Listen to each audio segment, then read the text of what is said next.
మనం రూ. 1కి తెచ్చినాం చూడండి బంతినార, అది పువ్వు పూసింది. మన కంపోస్ట్ మంచిగా ఉండడం వల్ల పువ్వులైతే చాలా బాగా వస్తున్నాయి. ఒకదానికొకటి సంబంధం లేకుండా గుత్తులు గుత్తులుగా వచ్చి చిగుళ్ళు అయితే బాగా వస్తున్నాయి. టెర్రస్ పైన ఇట్లా లైట్ వెయిట్ కంపోస్ట్ తోటి చాలా ఫాస్ట్ గ్రోత్ ఉంటుంది. ఒకసారి అయితే ట్రై చేయండి. మట్టి మిశ్రమం కరెక్ట్గా ఉన్నప్పుడే ఇట్లా డబ్బాలల్లో అయినా కానీ మొక్కలు కానీ కొమ్మలు కానీ చాలా బాగా పెరుగుతాయి. చూడండి ఎంత మంచి చిగురు వస్తున్నాయి. ఇందులో కూడా స్ప్రౌట్స్ వస్తున్నాయి.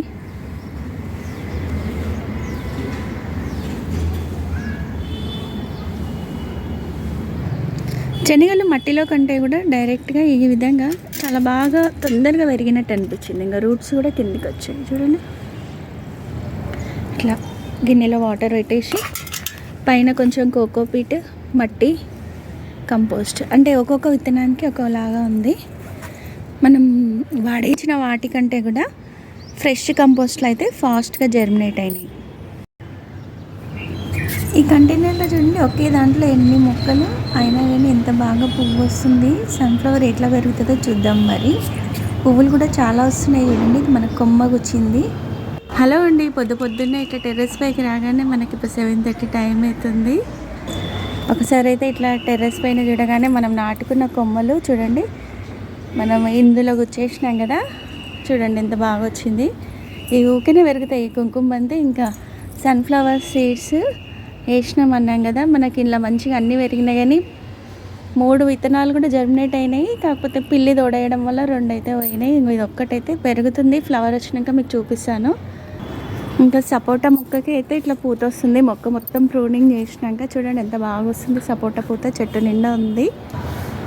ఇంకా కొన్ని పూలు చూడండి. ఈ చిట్టి చామంతులు అయితే గుత్తులు గుత్తులు వస్తున్నాయి. పూజకి ఇట్లా పువ్వులు తెంపినాక ఇంకా కొన్ని చెట్టు పైన ఇట్లా ఈ గార్డెన్లో ఎక్కువగా నాకు నచ్చేవి ఈ పువ్వులేనండి. చూడండి ఇవి మొగ్గలుగా ఎంత బాగున్నాయి, అసలు ఎక్కువ వస్తున్నాయి మనకైతే. ఇంకా గులాబీలు హలో అండి, నమస్తే, వెల్కమ్ టు జ్యోతిష్ వరల్డ్. ఈరోజు మనం పెసళ్ళు, శనగలు, మెంతులు నానబెట్టుకొని అయితే విత్తనాలు వేస్తున్నాము. ఇవి కూడా ఆకుకూరగా వండుకొని తినడం ఆరోగ్యానికి చాలా మంచిది. మెంతులు రెగ్యులర్గా వేస్తూనే ఉంటాం కదా. అయితే ఈరోజు టాపిక్ ఏంటంటే విత్తనాలని 2 విధాలా వేసిన. అయితే మనకు విత్తనాలు ఏ విధంగా వేస్తే ఫాస్ట్గా మొలకెత్తుతున్నాయి, పడిపోకుండా ఆకుకూర కూడా హెల్తీగా పెరుగుతుంది. అదే మొక్కలు ఎందులో వేస్తే ఎక్కువ హెల్తీగా పెరుగుతున్నాయి అనేది టాపిక్ అనమాట. మనకు మొక్కలు పెరిగేటప్పుడు మట్టి మిశ్రమం ఏ విధంగా ఉండాలి, విత్తనాలు వేసుకునేటప్పుడు ఏ విధంగా ఉండేది ఈరోజు టాపిక్ అనమాట. చూస్తే ఈరోజు అయితే నేను ఒక వేస్ట్ కంటైనర్కి హోల్ పెట్టి, చిన్న డబ్బా అయినా పర్వాలేదు, ఆకుకూరలు అలాంటివి ఏ విత్తనాలు అయినా సరే, నానబెట్టినవి అయినా సరే, నానబెట్టినవి అయినా సరే, ఈ విధంగా గార్డెన్లో ఉన్న ఆకులన్నిటినీ ఒక డబ్బాలో అయితే వేసేసుకోండి. ఫస్ట్ ఆకులు, ఊడ్చిన చెత్త అవన్నీ కూడా అందులో వేసేసి పైన గుప్పెడు మట్టి వేసి మనం దానిపైన ఈ విత్తనాలు వేసుకొని కొంచెం కోకోపీట్ వేసి ఇట్లా నీళ్లు చల్లేసి మనం కొంచెం ఎండ తగలని చోట పెట్టేసినాం అనుకోండి, వారం కంటే ముందే 4-5 రోజులనే మనకి ఈ ఆకుకూరలు కానీ మొలకలు కానీ వచ్చేస్తున్నాయి. అదేవిధంగా ఇంకో విధంగా మనం ఆల్రెడీ తయారు చేసుకున్న మట్టి ఉంటుంది కదా, కిచెన్ వేస్ట్, అందులో కూడా ఏ విధంగా వచ్చిందనేది చూపిస్తాను. చూడండి, ఇది మనం ఈ విధంగా వేసుకున్నాము. ఇది మామూలుగా మన మట్టి మిశ్రమము. ఇందులో వేసిన ఇందులో శనగలు వేసిన. అదేవిధంగా కొన్ని మనకు మెంతులు అందులో ఏంగా మిగిలినవి ఇందులో కూడా వేస్తున్నాను. ఇవి కూడా పడిపోకుండా ఉన్నాయా, మరి ఎట్లున్నాయి అనేది వీడియో లాస్ట్ వరకు చూసి గమనించండి. ఇది మనం కూడా ఎండుటాకులతోటి మొత్తం నింపేసి పైన కొంచెం మట్టి వేసి విత్తనాలు వేసి మనం ఈ విధంగా పైన కోకోపీట్ వేసినాం. ఇవి ఏ విధంగా పెరిగినాయి అనేది కూడా చూడండి. ఇవన్నీ ఏంటిదంటే ఒకరికొకరం షేర్ చేసుకుంటే ఇంకా మొక్కలను చాలా బాగా పెంచుకోవచ్చు. చూసారా మనం మెంతి కూర ఎంత బాగా ఒక్కటి కూడా పడిపోకుండా ఎంత బాగా ఉంది చూడండి. ఈ విధంగా నేను ఇంతకుముందు వీడియోలో ధనియాలు కూడా వేసినాను, ధనియాలు కూడా అంతే బాగా వచ్చినాయి.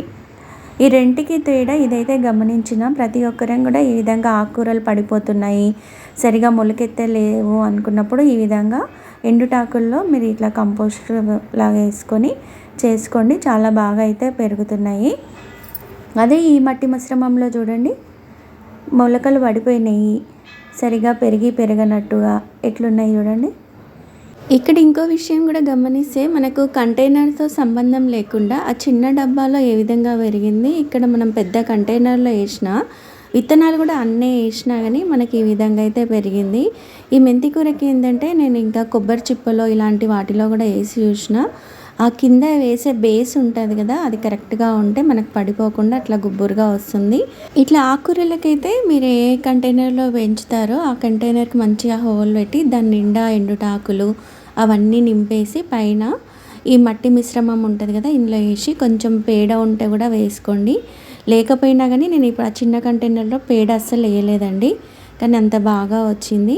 ఇట్లా మనము ఆకుకూరలకు కేర్ తీసుకుంటే చాలా బాగా పెరుగుతుంది. ఈ పెసర్లు కూడా ఎంత బాగా వచ్చినాయి చూడండి. మనకి ఇదేంది మరి ఇట్లుంది అనుకుంటున్నారా, పక్షులు తిన్నాయండి అవన్నీ. అయితే ఆకుకూర కూడా మనకి ఇదంతా కూడా 4 రోజులలోనే వచ్చింది.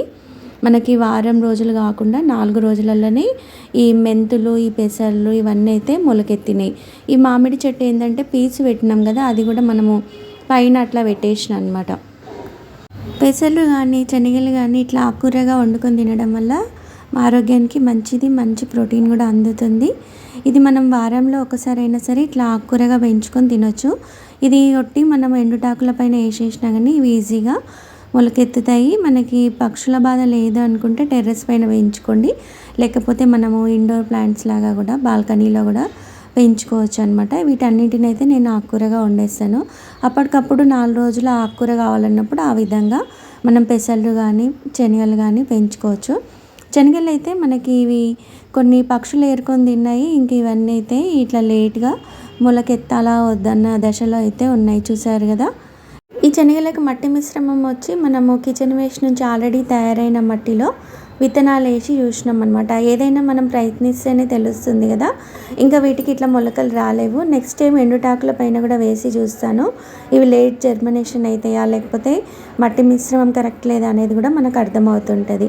ఈ విధంగా మనము గార్డెన్లో ఒక్కొక్కటి ప్రయత్నిస్తూ ఉంటేనే మనకు అన్నిటిపైన అనుభవం కలుగుతూ ఉంటుంది. మన మెంతికూర అయితే చాలా బాగా వచ్చింది కదా. ఇంకా ఇట్లా పెసర్లు శనగలు ఏవైనా పెంచేటప్పుడు మాత్రం బాల్కనీలో పెంచుకోండి. పెట్టలు అవన్నీ ఎక్కువ లేకపోతే టెర్రస్ పైన పెంచుకోండి. మనకైతే ఈ ఆకుకూరని చూస్తే అయితే చాలా మంచిగా అనిపిస్తుంది. మెంతికూర అయితే ఇట్లా పెసర్లు కానీ మనకి ఇట్లా 4 రోజులలో ఇంత బాగా ఒక్క పురుగు కూడా లేకుండా, ఒక్కటి కూడా పడిపోకుండా ఇంత బాగా వచ్చినాయి కదా. మరి వీటికి నీళ్ళు కూడా ఎక్కువ అవసరం లేదండి. మనం కింద ఎండుటాకుల తేమ, పైన కోకో పీట్ది మనం ఫస్ట్ ఇచ్చినప్పుడు చూసుకొని అవి కొంచెం ఆరిపోయినట్టు అన్నప్పుడు చల్లినట్టు ఇస్తే సరిపోతుంది.